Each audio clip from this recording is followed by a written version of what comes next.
Bonjour, bienvenue à tous, je suis ravi de vous retrouver pour ce nouveau live de l'IMO, une émission, un webinaire proposé par Nexity. On est en live pour 30-35 minutes pour tout savoir sur ce nouveau dispositif Jeanbrun. Alors c'est vrai que jusqu'ici, les investisseurs dans le neuf étaient un petit peu orphelins après la fin du Pinel.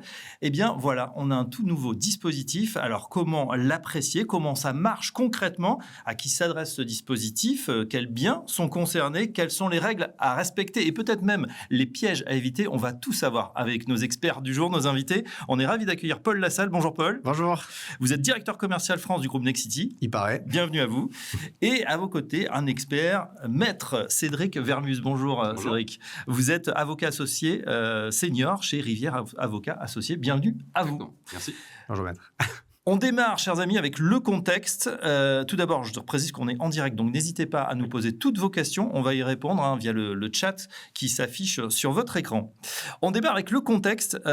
Paul, l'investissement locatif, c'est un marché, c'est vrai, qui intéresse les Français. On s'est toujours très attaché à la pierre. Oui. Mais il faut dire un petit peu le parent pauvre ces dernières années, cet investissement, avec la fin du Pinel. Alors, où est-ce qu'on en est aujourd'hui? Est-ce que vous avez des chiffres? Alors vous avez tout à fait raison. Déjà l'immobilier, c'est la pierre, le placement de la pierre, c'est le placement préféré des Français. Pendant de nombreuses années, depuis des décennies, le Français est attaché à la pierre, à avoir le logement, parce que pour lui, c'est le paradigme de se dire c'est la retraite, c'est les compléments de revenus, etc. Donc le Français aime investir dans l'immobilier, ça c'est un fait. Oui. Et ceci dit, depuis la période Covid, il y a quand même, on l'a vu tous ensemble, pas mal de turbulences. Il y a quand même des effets de bord par rapport au contexte géopolitique. Du coup, avec les guerres, pour contrer l'inflation, les taux ont augmenté, donc ça a un peu déstabilisé aussi. Et puis pour faire tout ça, le dispositif Pinel a disparu maintenant, ça fait quelques années. Donc du coup, il n'y avait plus grand-chose. C'était la double peine, c'est-à-dire les taux ont explosé à la hausse, Oui. on ne pouvait plus tellement acheter, Oui. et puis plus de dispositifs pour soutenir la demande. Moi, j'ai tendance à dire que c'était une sorte de polycrise. Bon, là, du coup, les éléments s'enlèvent les uns après les autres. Et en plus, je viens avec des chiffres concrets, puisqu'en 2026, sachez-le, on l'a annoncé, ça fait quelques semaines maintenant, le groupe Nexity a fait plus 19% sur les investisseurs. Mais ça, c'est Nexity. Ah oui, alors vous avez raison, et je le reprends plutôt bien. Et c'est dire maintenant le marché c'est plus 23%. Donc l'ensemble des promoteurs français, donc les spécialistes en termes d'investissement immobilier, ont fait plus 23% sur le premier trimestre. Donc ça, c'est plutôt sympa, plutôt cool, ça doit redonner de la vigueur, on le voit, on voit de plus en plus d'articles, on est de plus en plus appelé pour des articles sur des revues spécialisées, sur réinvestir aujourd'hui dans la pierre, etc. Donc ça, c'est plutôt sympa. Et pourquoi il y a eu un regain sur ce début d'année? Tout simplement parce qu'il y a eu M. Lecornu qui, en janvier, a lancé un plan de relance avec un choc de l'offre porté par M. Jeanbrun, le ministre du Logement aujourd'hui. Et les deux se sont donné un cap, 2 millions de logements à construire jusqu'en 2030, ce qui fait 400 000 logements chaque année. Donc, pour les aider à aller jusqu'au bout, il fallait donner une petite carotte fiscale. Et c'est ce qu'on va parler aujourd'hui, ce qui a redonné ce petit rebond du marché grâce à cette carotte-là dont on va discuter ensemble.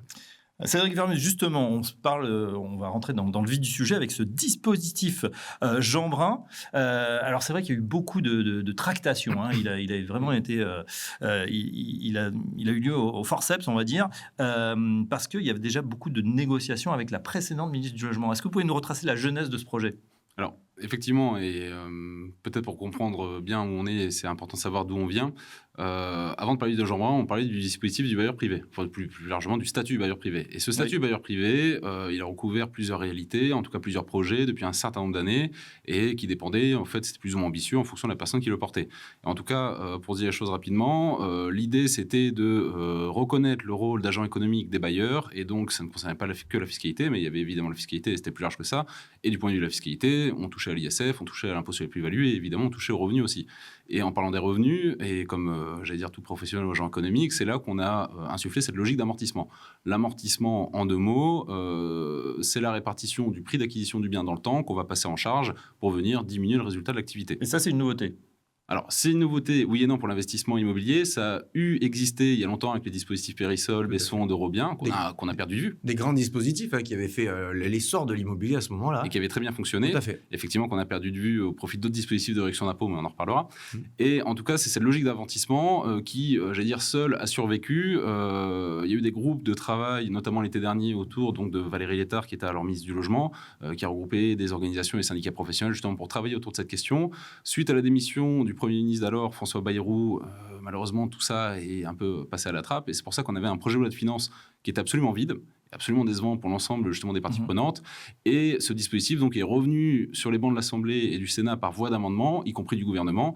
Et on va dire c'est l'ensemble des tractations et des arbitrages finaux pris par le gouvernement dans le cadre du 49.3 qui ont abouti à ce dispositif, qui a des aspects évidemment positifs, quelques limites, mais qui traduisent toutes les difficultés qui ont entouré son adoption. Ouais, ça illustre en tout cas la volonté de faire. Hein. Paul, en quoi ce nouveau dispositif il va représenter une nouvelle dynamique? Vous nous avez donné quelques chiffres pour cet investissement locatif. Ceux qui nous regardent, c'est vrai qu'ils sont tentés, ils ont envie d'y aller. Les gens qui nous regardent déjà, merci Maître pour l'explication, maintenant ils comprennent pourquoi ça a été aussi long. Et ils savent que l'État français peut être un petit peu long, en l'occurrence ça a été le cas, et vous nous avez bien rappelé les faits. Maintenant, il faut se projeter. Ce dispositif, il est super intéressant, et j'emploie un superlatif, super, pourquoi? Parce que c'est un dispositif déjà qui ancre l'investissement sur du long terme. Déjà qu'on se le dise entre nous, l'investissement immobilier en France, en général, c'est 19 ans. Les gens le gardent 19 ans.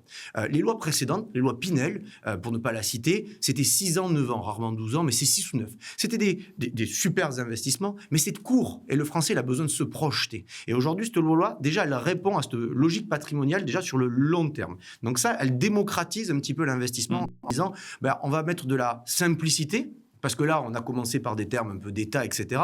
Mais l'objectif, c'est de bien expliquer que la loi, elle est simple.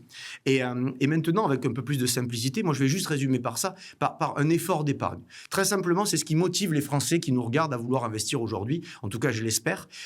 C'est-à-dire que, qu'est-ce que ça va leur coûter aux Français? Ils ont tous envie de se protéger, de protéger leur famille. Ils ont tous envie de préparer leur retraite. Ce matin, je regardais, la retraite va peut-être passer à 65, 70 ans. Ils ont parlé. OK. Ils ont tous envie de faire ça, mais ils veulent pas non plus que ça leur change leur quotidien, que ça leur coûte. Donc nous, on a résumé ça, c'est un terme un peu barbare, mais qui s'appelle l'effort d'épargne. C'est-à-dire d'un côté, ce que la banque vous devez à la banque, puisque la plupart du temps, les gens font des crédits, ce que vous devez rembourser à la banque, versus le loyer qui rentre, et versus les charges et les impôts que vous payez. Donc ça veut dire comment ce dispositif s'articule.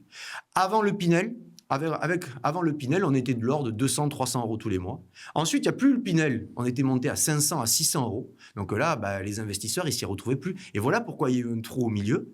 Et maintenant, depuis le dispositif Jean Brun, on revient sur des modèles à 200 euros tous les mois. Donc pour que tout ce modèle s'articule, pour préparer la retraite, le revenu, tout ce que je viens de dire, en fait, on revient sur une épargne accessible. Donc voilà. 200 euros par mois pour résumer, tout à fait. pour faire une acquisition dans le neuf avec ce nouveau dispositif. Tout à fait. Je vous propose de rentrer tout de suite dans le vif du sujet, comment ça marche concrètement. Tout d'abord, Paul, à qui s'adresse ce dispositif? Voilà, les Français, tout le monde n'est pas riche ou ultra riche. Oui. Pour faire de l'immobilier, de quoi on a besoin? Ce dispositif, j'ai lu la presse un petit peu comme tout le monde, je pense qu'ils nous regardent, que pour les ultra riches. Absolument pas. Alors déjà, je close le bec de tout ça. Absolument pas. Il est intéressant pour les gens qui paient des impôts. Voilà, la barrière à l'entrée, on se le dit entre nous, c'est quand même de payer des impôts. Qu'on en paie pas beaucoup ou énormément, tant mieux. Mais l'idée, c'est de rentrer par la barrière, de se dire, je paie des impôts, donc ce dispositif, il est fait pour moi. Ensuite, bien sûr, il y a des personnes qui sont plus à même que d'autres de booster ce dispositif. Je vais vous donner par exemple 3 types de personnes qui sont à même de booster ce dispositif. Je le disais tout à l'heure déjà, autour de l'effort d'épargne. Et oui, il faut quand même que soit les gens aient un petit peu d'apport, mais en général, ils n'en ont pas trop, ou alors ils n'ont pas envie de le mettre. Mais surtout, ils ont une capacité à donner tous les mois. Et il faut qu'il y ait 200 euros. Voilà. 200, 300 euros, ça c'est une capacité qu'il faut avoir. Bien sûr, on a des biens qui commencent à 100 ou 150 euros tous les mois, mais ils sont un petit peu plus rares. Pour un groupe même comme Nexity, on va en avoir 200, 300, 400. Mais si on veut du volume, si on veut les regarder un petit peu partout et possiblement à côté de chez soi, c'est 200 à 300 euros. Personne numéro 1, il faut que votre couple, vous en tant que célibataire, vous ayez cette épargne-là. Okay. Personne numéro 2, vous pouvez avoir des revenus fonciers. Vous avez fait un Pinel avant, ou vous avez même du revenu foncier via un appartement dans l'ancien, que vous avez acheté ou que vous avez eu en donation, j'en sais rien. Ce que je veux juste vous dire, c'est que les gens qui ont des revenus fonciers, ce dispositif, il est ultra puissant. Donc ça, c'est la deuxième type de classe de personnes qui peuvent être intéressantes pour ce dispositif. Et enfin, ceux qui sont sur des tranches d'imposition un peu élevées, alors c'est un peu barbare le terme, mais ceux qui gagnent aux alentours de plus de 100 000 euros, voilà, les gros pouvoirs d'achat, etc., ce dispositif peut être aussi très intéressant pour eux. Donc ce que je veux dire par là, c'est qu'on paie des impôts, barrière à l'entrée, on a 200 euros à mettre tous les mois, bing, ça s'allume, vous pouvez aller voir le site d'Nexity, vous avez des revenus fonciers positifs, bing, ça s'allume, ou vous avez gagné par exemple plus de 80 à 100 000 euros, bim, ça s'allume, le dispositif est fait pour vous. Donc là, on a les personnes les plus intéressantes pour ce dispositif. Alors, on a parlé bien sûr des personnes. Les biens Oui. qui sont concernés, quel type de biens vous proposez? Alors déjà, les biens concernés, la bonne nouvelle avec ce dispositif, c'est qu'il est, une nouvelle fois, et j'appuie dessus, il est simple. Si la loi Pinel avait classé la France en des zones On géographiques... avait du zonage. Ouais, On ne c'était savait pas trop si c'était éligible ici, là. exactement, c'était un peu barbare, maître. Il fait zonage Et A. surtout, ça a évolué assez régulièrement. Ouais, c'est vrai. En plus, il y a des villes qui rentraient, des villes qui sortaient, lobbying. Je n'en sais rien, mais en tout cas, ce que je veux dire, c'est que c'était complexe pour les gens qui nous regardent. Aujourd'hui, c'est simple. Pourquoi c'est simple? 100% du territoire est éligible. Vous pouvez Pas de investir... zonage. Ouais, aucun zonage. Vous pouvez investir partout en France. Le logement sera éligible à Jeanbrun, quoi qu'il arrive. Donc, pour simplifier, si on trouve un programme qui nous plaît en neuf, il peut être éligible au Jeanbrun? Exactement. Programme 9, alors je parle de Nexity, parce que Ouais. voilà. Programme 9 chez Nexity, il y a 4000 à 4500 appartements. Au moment où on se parle sur notre site, les 4000 à 4500 sont éligibles au programme Jeanbrun. D'accord. Une fourchette de prix, toute fourchette de prix? Toute fourchette de prix, ça veut dire qu'on peut acheter possiblement un bien à 1 million en Jeanbrun, si on veut. Ceci dit, on se le dit entre nous, il y a des plafonds pour optimiser cet investissement. C'est-à-dire que jusqu'à environ, maître me dira si 280 000, je donne un plafond parce que c'est un peu plus technique, mais 280 000 euros, jusqu'à 280 000 euros, on profite de la puissance du dispositif. Là, on peut défiscaliser énormément, jusqu'à 12 000, on peut déduire jusqu'à 12 000 euros d'impôts chaque année. D'accord. Au-dessus de 280 000, on peut acheter, mais le plus, Ouais. on va dire, il ne sert pas. Alors, 280 000, on sort des zones hyper tendues, Oui. Paris, région parisienne et encore région parisienne. Qu'est-ce qu'on peut acheter? Voilà, ça va être quoi comme type d'appartement? On peut acheter tout. T2, 280 000 euros aujourd'hui. Alors T4, possiblement dans des zones un peu avec moins de tension, on va dire, à l'achat. Mais oui, on peut acheter du studio, du T2, du T3, du T4 dans des grandes villes. Enfin voilà, aucun problème. Voilà, c'est assez large, 280 000. Est-ce qu'il y a d'autres règles à respecter? Pour être éligible, là aujourd'hui, vous avez une obligation, entre guillemets, une fois que vous avez acheté l'appartement, Oui. d'un côté, du coup, vous allez le mettre à louer. Et vous allez le mettre à louer avec des loyers qui sont légèrement plafonnés. Voilà, l'État... Donc, en dessous des prix de marché qu'on va avoir sur la zone? En location, exactement. Donc ça veut dire que l'État, alors pareil, c'est un plafond c'était le même plafond que du Pinel, Oui. d'ailleurs. C'est assez simple, c'est un calcul que vous pouvez faire sur le site, par exemple, de Nexity. Vous prenez l'appartement, vous avez le plafond de loyer. Bon, potentiellement, des fois, c'est au plafond du marché, donc c'est cool. Des fois, il peut y avoir des petites baisses, mais tout ça est compensé par l'avantage fiscal que j'ai dit tout à l'heure, qui est jusqu'à 12 000 euros de déduction chaque année. Donc vous avez ce plafond-là à respecter, qui est le numéro 1, le plafond de location. Et vous avez un plafond de revenus des locataires aussi. Ça veut dire que les locataires à qui vous allez louer, c'est des locataires qui gagnent en dessous d'un certain seuil. Bon voilà, c'est des choses qu'on avait aussi l'habitude de côtoyer avec le Pinel. Pourquoi? Parce que c'est les mêmes plafonds depuis des années. Plafond des locataires, c'est vrai qu'il faut faire attention. Je crois qu'il y a plusieurs plafonds ou pas? Il y a du social, du super social. Oui, il y a plus largement 3 niveaux d'affectation locative dans le cas du Jeanbrun. Donc il y a l'affectation intermédiaire, donc qui correspond au plafond de loyer de ressources du Pinel. Donc on reste sur le zonage ABC classique dont on a parlé juste avant. Après, les affectations sociales et très sociales, elles sont calées sur les plafonds de l'ANA, j'allais dire, des conventionnements ANA, ou en tout cas du dispositif locavantage, qui est celui qui est adossé. Et on a tendance à confondre les deux. J'allais dire, ce qu'on constate de manière très empirique, j'ai pas la prétention d'avoir fait toutes les communes de France, c'est que autant le décrochement ou le décroché des loyers Pinel par rapport au loyer de marché, encore qu'il ne soit pas vérifié sur l'ensemble du territoire, mais là où justement il y a un décrochage, on obtient la compensation via l'avantage fiscal, tandis que sur les affectations sociales et très sociales, là c'est fixé commune par commune, et donc c'est pour ça qu'il faut vérifier à chaque fois de manière assez fine, mais on perçoit quand même des niveaux de loyer, on va dire trop bas, et en tout cas pas suffisamment compensés par la hausse des taux d'amortissement qu'on n'a pas encore évoqué. Mais l'idée, en tout cas sous-jacente du dispositif, c'était de se dire, en échange de loyers plafonnés, donc avec un plus ou moins dégradé, on va mettre un avantage fiscal proportionnellement plus fort, pour justement créer de l'offre de logement abordable qui sera réservée à des personnes qui en ont besoin. Et c'est là que viennent jouer les plafonds de ressources, justement des locataires. Mais c'est tout l'esprit de la loi finalement. Plus on fait d'efforts, plus on est rétribué. Alors, d'aucuns raillent le dispositif en l'appelant non pas le statut bailleur privé, mais statut bailleur social. Il y a un petit fond de vérité en fonction des communes. Mais en tout cas, la logique fondamentale, c'est de se dire on va créer du logement abordable qui sera réservé aux personnes qui en ont besoin, parce que tout le monde devrait en tout cas avoir le droit à un cadre de vie qui soit qualitatif. Mais en tout cas, tout ça pour dire que ce que je pense qu'on va retrouver dans 99% des cas, c'est du Jeanbrun intermédiaire, parce que Jeanbrun social ou très social, les contraintes de loyer ne sont pas rattrapées par l'avantage fiscal et c'est fort dommage. Ça, pour les gens qui nous regardent, vous inquiétez pas, ça paraît des termes pareil, un petit peu barbare, on était obligé de vous les dire aujourd'hui, mais la finalité, c'est que quand vous rentrez en discussion avec un conseiller, qu'il soit Nexity ou autre d'ailleurs, c'est ultra simple. Voilà, on vous facilite la chose. Je remets juste quelque chose que j'ai oublié de dire au tout début, 9 ans. Voilà, la barrière, ça veut dire qu'aussi, le dispositif, on s'engage pendant 9 ans. Voilà, pour que ce dispositif... 9 ans minimum. Ouais. Mais ensuite, on ne sera pas bloqué. Non, pas du tout. À partir de 9 ans, on fait ce qu'on veut. Et le dispositif a une puissance, tant qu'on est sur la question de durée, jusqu'à 27 à 28 ans, un peu plus de 28 ans réellement, on pourra profiter de ces fameux 12 000 euros de déduction d'impôt chaque année. Donc c'est un dispositif qui est périn, long et stable, ce qui plaît aux investisseurs en fait. On a vu le contexte, on a vu les explications, on passe maintenant aux exemples pratiques, mais tout d'abord, on va voir si c'est vraiment une opportunité, Paul Sejeanbrun, pour les investisseurs en 2026. Voilà, il vient d'apparaître, je crois que ça a quelques semaines, quelques mois. La commercialisation a démarré, je crois, plutôt pas mal.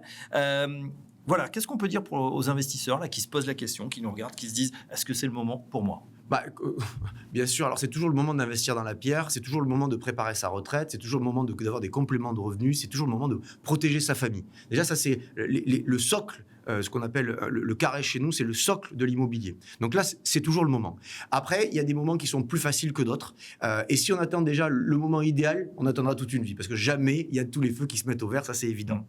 Là, il y a quand même une belle fenêtre de tir avec ce dispositif qui est là, on se le dit pour l'instant, que pour quelques mois, on va dire. Ça va durer, on a une date de fin, bien entendu.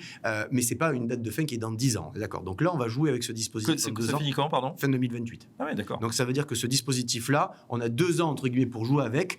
Et on a déjà commencé à jouer. Donc, quand vous me posiez la question de savoir comment ça se passe, en fait, là, aujourd'hui, on a fait un petit peu de publicité. Les 12 000 euros de déduction d'impôt chaque année, ça attire énormément les gens. Le fait que toute la France soit éligible, ça attire énormément les gens. Le fait qu'à un moment donné, que nos efforts d'épargne, qui étaient de l'ordre depuis 2-3 ans, où les gens devaient investir, mettre 500 euros de leur poche tous les mois, le fait qu'on les réduit jusqu'à environ 200, on parle toujours de ce ça a donné un énorme coup de boost. Donc oui, techniquement, là, vous avez 2 ans pour investir et c'est vraiment, c'est vraiment que du positif. Hein. Je peux bien préciser, 2 ans pour, régulariser l'acte d'acquisition. Oui. C'est la date d'acquisition définitive qui est prise en compte et pas celle de la régularisation d'un avant-contrat, ce qu'on a tendance à avoir en tête. D'accord. Ça veut dire que si l'immeuble, il ne faut pas qu'il soit fini construit, on peut démarrer sur une VFA, par exemple, vente en futur achèvement des travaux ? Oui, tout à fait. Donc là, au moment où si vous investissez aujourd'hui, que ce soit terminé ou pas, vous aurez un dispositif Jeanbrun qui sera applicable et jusqu'en 2028. Et même si l'appartement est livré en 2029 ou un petit peu plus tard. Donc, avantage fiscal, on l'a compris. Oui. Dispositif assez lisible, finalement, pour les investisseurs. Ultra simple. Une approche patrimoniale, parce qu'on va le détenir plus longtemps. Ça a l'air magnifique comme ça sur le papier. Quels sont les points de vigilance ? Allez, il y a bien peut-être certains risques, certains écueils à éviter ? Alors, point de vigilance, ça tient, me semble-t-il, à la nature même de l'avantage fiscal. On n'est plus sur une réduction d'impôt, on est sur une déduction d'assiette, et ce qui veut dire que le montant de l'avantage fiscal, il ne va pas en diminution de l'impôt dû directement en bas de la feuille. D'accord, on n'a pas un moins, mais on a un moins sur l'ensemble de vos... Alors, plus précisément, on n'a pas un moins sur le montant d'impôt, on a un moins sur le revenu imposable, et c'est parce qu'on vient diminuer le revenu imposable que par ricochet, on va faire une économie d'impôt. Mais ce qui veut dire que quand on était sur l'investissement Pinel, on calculait 2% par an, que ce soit... Monsieur X ou Madame Y qui faisait l'investissement, l'avantage fiscal était le même. Ici, dans le cadre du Jeanbrun, ça va dépendre véritablement de la situation fiscale personnelle de l'investisseur, donc la composition de son foyer, son montant de revenus, la composition de ses revenus, et ça a été un peu dit, je reviens dessus malgré tout, on est sur un dispositif qui sera d'autant plus efficace qu'on est sur un taux marginal d'imposition qui est élevé. Et donc, plus on paye d'impôts, plus le dispositif sera efficace. De la même manière, il sera encore plus efficace si par ailleurs on perçoit des revenus fonciers. Ça a déjà été dit, mais parce que les revenus fonciers, et peut-être pour être un peu plus, concret, non pas que vous ne le soyez pas, mais le taux marginal d'imposition, donc ça va de 0 à 45%, c'est le montant auquel sont soumis les revenus imposables, mais quand on est sur des revenus fonciers, donc des revenus locatifs, s'ajoute à ça des prélèvements sociaux, donc au taux de 17,2%. Et donc même avec un taux marginal d'imposition à 11%, 11 plus 17,2, c'est 30%, je grossis le trait, et pour être perceptible, d'effet de levier fiscal qu'on va aller chercher. Si on est sur un TMI à 30%, 30 plus 17,2, c'est quasiment 50% d'effet de levier fiscal qu'on va aller chercher. Donc on prend le prix d'acquisition du bien, on y applique un pourcentage d'amortissement qui va dépendre de l'affectation locative, mais si on est sur du neuf intermédiaire, on est sur 3,5% de taux d'amortissement. Ces 3,5 appliqués à l'assiette, donc l'assiette, je n'ai pas précisé, mais donc c'est le prix d'acquisition moins 20%. Donc on a une réfaction forfaitaire de 20% pour déterminer l'assiette imposable. Et donc ça fait un montant d'amortissement, et c'est ce montant d'amortissement qui vient en diminution des revenus, d'abord fonciers du contribuable, puis ses autres revenus. Et donc, c'est là-dessus qu'on va faire l'économie d'impôt.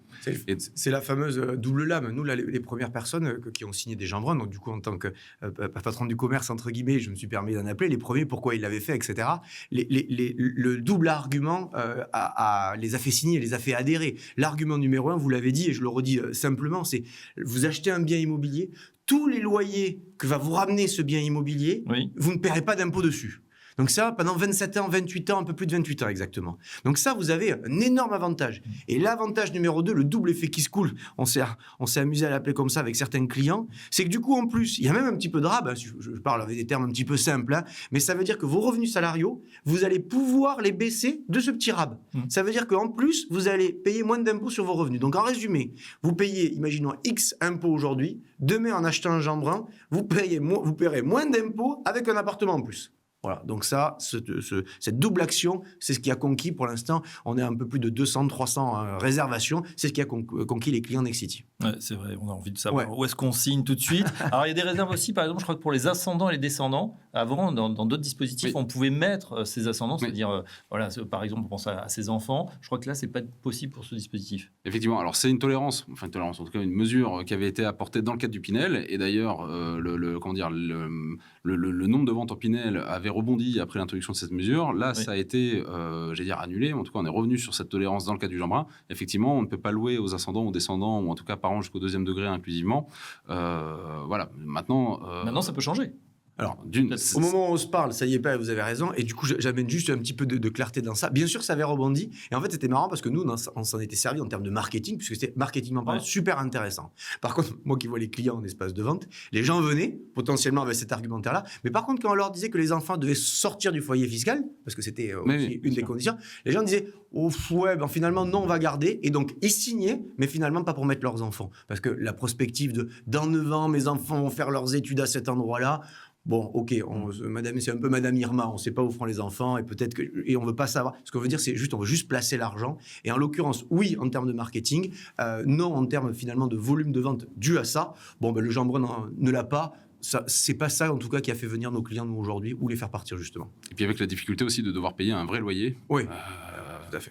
Peut être un sujet familial, quoi. Tout à fait. Exactement, pas évident de payer quand on est enfant, surtout au démarrage de sa carrière ou quand on est encore étudiant. Avant de passer, messieurs, aux questions qui fâchent, j'ai une dernière partie, c'est bien le cas concret. On va voir, Paul, des simulations. Vous êtes venu avec des choses très, très concrètes. Comment on fait sur les types de biens que vous proposez actuellement maintenant? Alors là, je vous ai fait une simulation un petit peu sommaire, grossière, pour que les gens comprennent, parce que là, on est en train de regarder une vidéo, peut-être sur un téléphone, un ordi, il n'y a pas tous les papiers autour, mais juste pour comprendre le mécanisme. Là, la simulation, elle est sur les appartements. Je vous ai fait pile poil sur les quelques centaines de biens immobiliers qu'on a vendus en jambrin. Oui. La moyenne, c'est entre 200 et 250 000 euros qui sont vendus. Les gens ne sont pas allés chercher des biens plus élevés, ne sont pas allés forcément aller chercher des biens en dessous. C'est à peu près 200 à 250. Dans mon exemple, je l'ai pris à 200 000. Voilà. On peut avoir chez nous, pour que vous ayez un ordre d'idée, vous pouvez avoir du Bondoufle, du Drancy, du Viry-Châtillon, vous pouvez avoir du Toulouse, vous pouvez avoir du Bordeaux. Enfin voilà, vous avez quand même des grandes métropoles françaises. Ok, cool. Ou de la couronne Île-de-France. Les gens, en général, moi j'avais fait le calcul, viennent entre 5 et 10% d'apport, pour que vous ayez un ordre d'idée. Donc sur des 200 000 euros, les gens viennent avec 10 000 euros d'apport à peu près, ou 20 000 euros d'apport. C'est à peu près le ticket. Mais bon, si vous en avez un peu moins, aucun problème. Il y aura juste un chouïable de plus d'effort d'épargne que je vais annoncer. Donc vous achetez votre appartement, vous mettez votre apport, vous avez d'un côté le crédit que vous devez rembourser sur 25 ans, à peu près, sur 25 ans, et de l'autre côté, vous avez les loyers qui rentrent. Donc d'un côté, vous avez le crédit de 700 euros qui va sortir, vous avez les loyers qui rentrent de l'autre côté, qui vont être de 500, 600 euros, vous avez l'économie, la baisse, la déduction d'impôt dont parlait Maître tout à l'heure, qui dans notre cas va être aux alentours des 8-10 000 euros, ça dépend le type de jambrin que vous ayez pris. Ce qui va vous intéresser, vous, c'est bien sûr l'effort d'épargne. L'effort d'épargne consenti sur ce bien à 220 000 euros, c'est 250 euros d'effort d'épargne. D'accord. Voilà, 250 euros avec 10% d'apport. Donc il faudra mettre chaque mois. Oui. C'est pas pour devenir propriétaire d'un bien pour préparer la retraite, tout ce qu'on s'est dit avant, c'est 200 euros tous les mois. Vous avez un petit peu plus d'apport, ce 200 euros baisse. Vous avez un peu moins d'apport, ce 200 euros augmente. Mais en tout cas, on redevient dans quelque chose. Alors bien sûr, pas accessible peut-être à tout le monde. Mais si vous avez ces 200 euros, c'est pour vous. Pourquoi on avait perdu les investisseurs ces 3 dernières années? C'est parce que sans dispositif ou avec un dispositif Pinel dégradé ou autre, en fait, les efforts d'épargne étaient de 500 € à 600 € sur notre stock. Les gens ne pouvaient pas donner ça tous les mois. 200 €, ça redevient accessible. Donc, voilà l'exemple à Toulouse, Bordeaux, Drancy, tout ce que je viens de vous dire. Question d'actualité, on voit que la Banque Centrale Européenne, celle qui fixe le loyer de l'argent, est en train, à cause de l'inflation, de se dire peut-être c'est le moment d'augmenter les taux. Si les taux augmentent, qu'est-ce que ça change à la donne? Alors, bien sûr, ça va mathématiquement et mécaniquement augmenter l'effort d'épargne. Par contre, je tiens juste à rappeler à tout le monde que les intérêts d'emprunt, quand les taux augmentent, c'est les intérêts d'emprunt qui augmentent. Ils sont déductibles des impôts. Donc, du coup, vous allez augmenter les taux, mais de l'autre côté, vous allez aussi augmenter le volume de déduction d'impôts que vous allez avoir. Donc, l'effet, il n'est pas exponentiel moindre mesure. Donc là, aujourd'hui, les taux qu'on a aujourd'hui sont de l'ordre de 3,5, 3,7. Si on les fait monter à 3,7, 3,9, vous aurez 20 € d'effort d'épargne en plus, 15 €. Enfin, ça dépend des profils des gens. D'accord. Voilà. Cédric Vermuz, on a parlé tout à l'heure d'amortissement. Il y en a qui se disent, mais attends, c'est compliqué. Est-ce qu'il faut monter des sociétés? Il y a des fois des amalgames. Là, on est d'accord, il n'y a pas besoin d'avoir une société en nom propre ailleurs. Non, absolument pas. Le Jeanbrun est ouvert aussi bien aux investisseurs personnes physiques qu'aux sociétés. Alors, en tout cas, on n'a pas l'obligation de le faire, mais on peut le faire en société, si tant est qu'elle ne soit pas à l'impôt sur les sociétés, donc une SCI tout à fait classique. Mais non, on n'a pas cette contrainte. Elle sera transparente fiscalement. Exactement. Attachée au foyer, d'accord. Et j'allais dire, on n'a pas cette contrainte qui existe néanmoins dans le cas du LLI. Alors, on a la possibilité de cumuler du LLI et du Jeanbrun. En tout cas, aujourd'hui, ce n'est pas interdit. Nous, au cabinet, on le valide. Alors, je fais une petite alerte jargon, désolé. LLI, ça veut dire logement locatif intermédiaire. C'est un autre dispositif.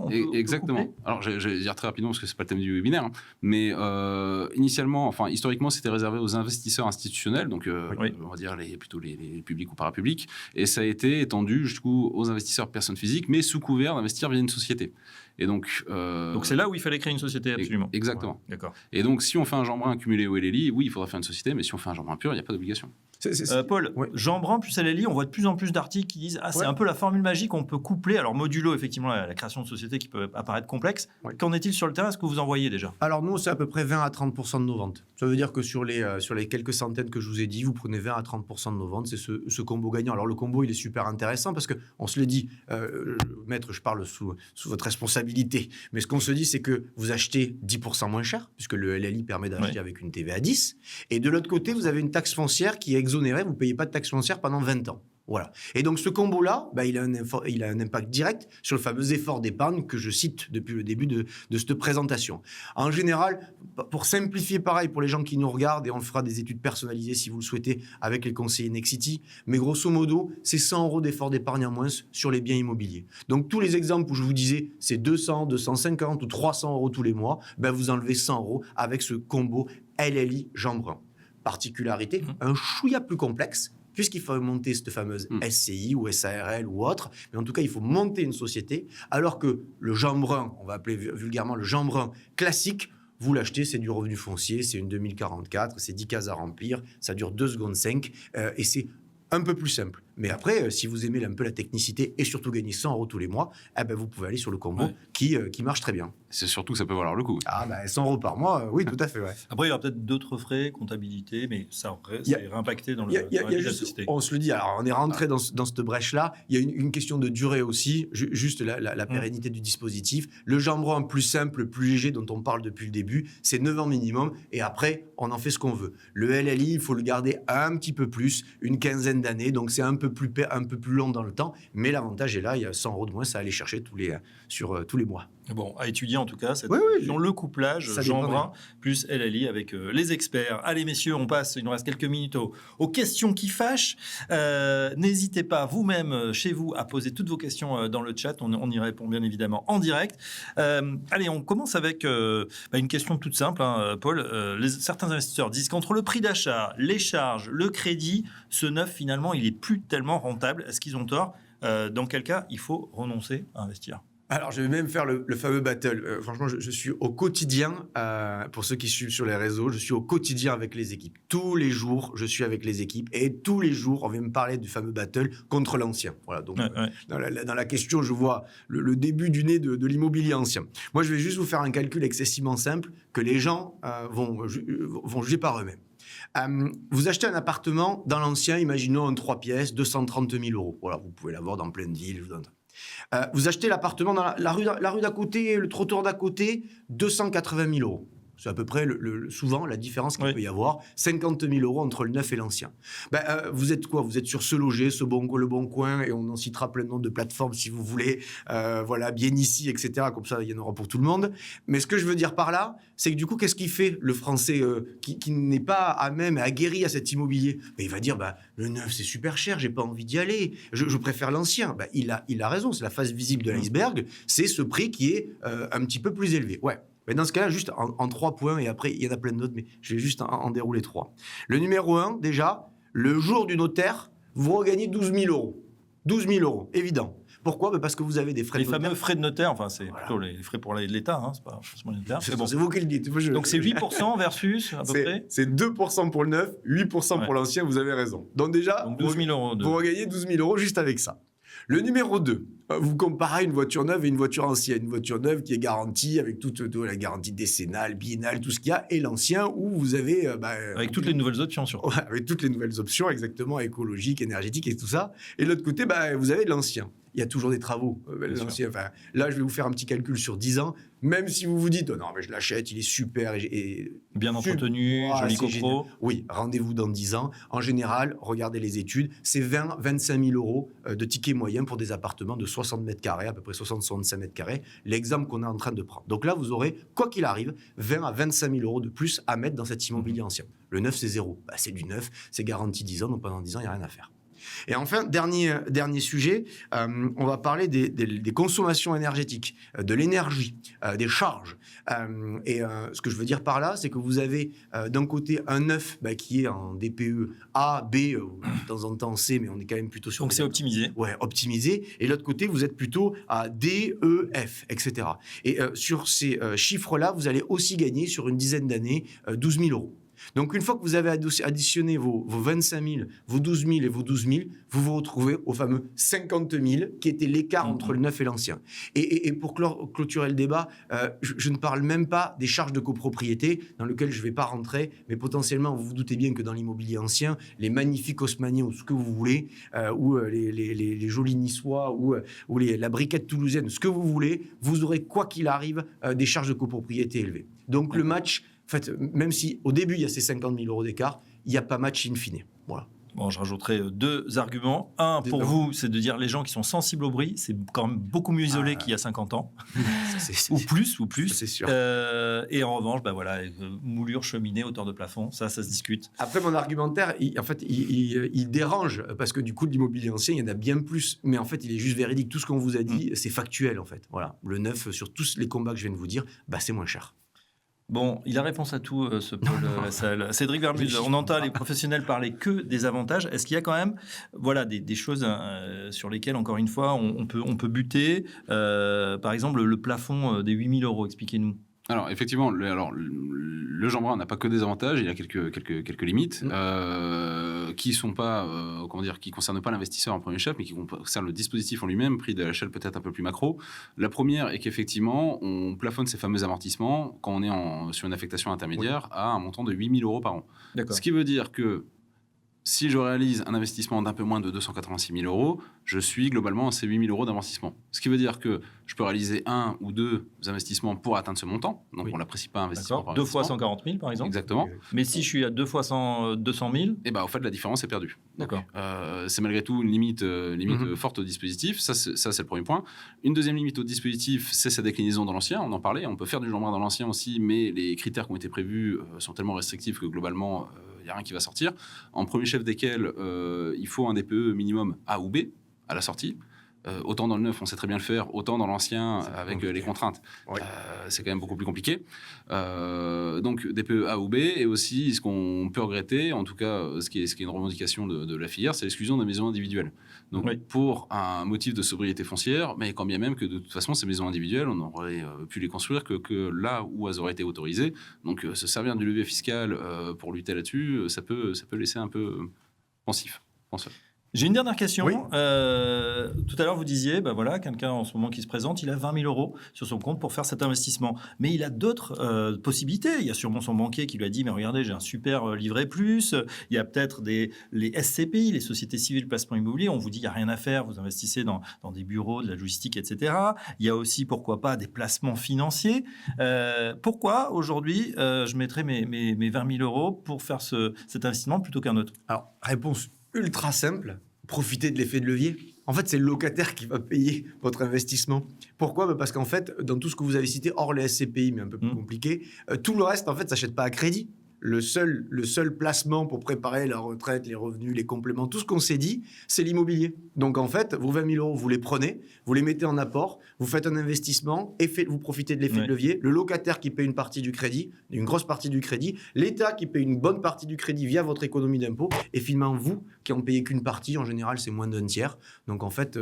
pour répondre à votre question. Donc on amorce la pompe finalement avec ces 20 000 euros. Il faut aller direct. Et il y a quand même une chose qui est importante, et je ne l'ai pas cité depuis le début, je le gardais un petit peu pour la fin, mais en fait, dans tout ça, pourquoi les gens qui nous regardent aujourd'hui, ils hésitaient parce qu'il faut être accompagné. En fait, c'est plus important. Il n'y a pas de solution magique, en fait. Ce que je veux dire par là, c'est que vous n'allez pas tout seul sur Google ou même avec maintenant ChatGPT ou Claude ou Mistral ou qui vous voulez faire votre étude patrimoniale. C'est trop mignon, mais ce n'est pas la vraie vie. La vraie vie, c'est qu'il faut un conseiller qui vous écoute, qui vous pose les bonnes questions, qui analyse votre situation et derrière, qui vous amène la meilleure des réponses. Et en l'occurrence, moi, j'ai la chance d'avoir une 60aine aujourd'hui de conseillers Nexity répartis partout sur le territoire qui font des études patrimoniales totalement gratuites et du coup, qui vont vous conseiller à investir dans l'immobilier ou pas, si ce n'est pas votre cas. Mais en tout cas, ils vous donneront le conseil nécessaire pour que vous puissiez juger et décider ensuite. Voilà, l'investissement qui est adapté à votre situation, c'est le principal et ça tombe bien. Les experts, justement, chez Nexity, ils sont là. Il y a le numéro qui va s'afficher en bas de votre écran. N'hésitez pas à les appeler pour toute information. Voilà, en tout cas, ce Jean-Brun, il a le mérite d'exister, je dirais. Oui. Il est très positif dans le sens où tout le monde on l'attendait, peut l'utiliser. Effort d'épargne, on l'a compris, 200 à 250 euros. Finalement, c'est accessible, j'ai envie de dire, à toutes les bourses. Et puis, évidemment, accompagnement. Bon, on ne parle pas évidemment du bâti Nexity dans les 3 premiers. Ouais, voilà, premier promoteur français. Et c'est vrai qu'on a beaucoup parlé d'effort d'épargne, mais on remet en avant dans cette conclusion 12 000 euros de déduction d'impôt. Parce que l'effort d'épargne, c'est une résultante. Ce qui attire les gens, et j'espère que les gens qui vont regarder vont être attirés par ça, 12 000 euros de déduction d'impôt faites chaque année sur vos propres revenus. Ça fait des années qu'on n'avait pas ça. C'est pour ça qu'il faut en profiter. On a essayé d'être complet sur ce webinaire, ce live de l'IMO. Si vous avez d'autres questions, n'hésitez pas à continuer à vous poser vos questions dans le chat. Un grand merci à nos experts du jour. Merci Maître beaucoup. Cédric Vermuse, associé senior chez Rivière Avocat Associé. Merci à Paul Lassalle, très en forme, le directeur commercial France du groupe Nexity. Quant à moi, je vous dis à très bientôt pour un nouveau live de l'IMO. Excellente journée à tous.